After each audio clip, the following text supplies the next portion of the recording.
Hi there. Now I'd like to talk to you about my top 10 tips for the blueprint phase. As mentioned earlier, you should have installed SAP Solution Manager during the first 2 weeks of the project preparation phase. Why do I mention it again here? From experience, I know that there's every possibility that you did not get your hardware ordered on time to do this. I cannot overemphasize the importance of getting your environment up during the project prep phase, at least to the point of being able to do your blueprint. Otherwise, all hope of doing it within the time frame assumed during the statement of work preparation are out the window.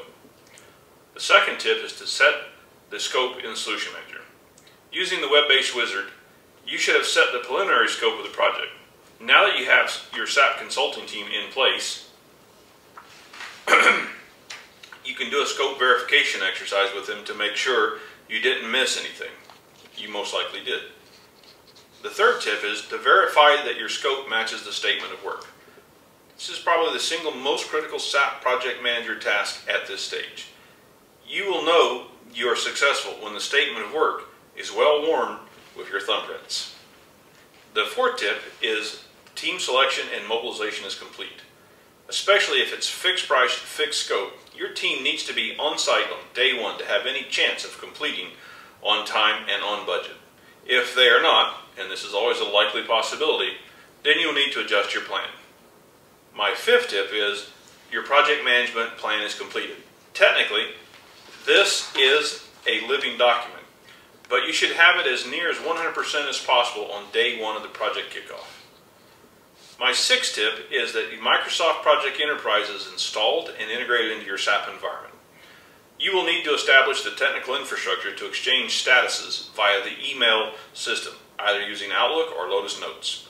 The reason you need this is so that consultants can update you from wherever they happen to be.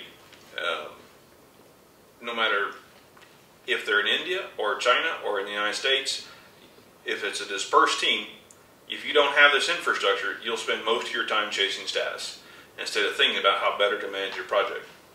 The seventh tip is to conduct customer project team initial training. Conduct a hands-on workshop explaining each ASAP phase and the particulars of the blueprint phase.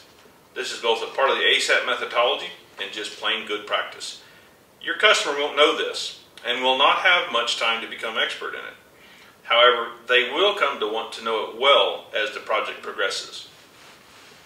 Your eighth tip is to finalize all project document standards.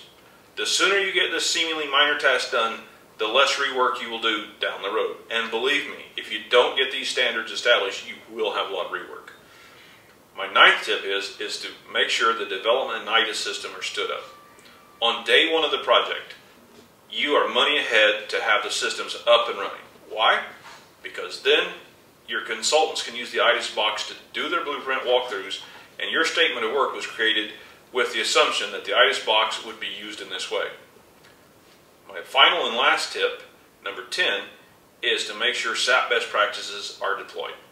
Aside from selecting the correct best practices, as I mentioned earlier, all SAP consultants must be briefed on how they will be used during the blueprint phase. What does this mean? It varies by project and consultant skill, but at a minimum, they should be reviewed and ideally used as your baseline configuration guide.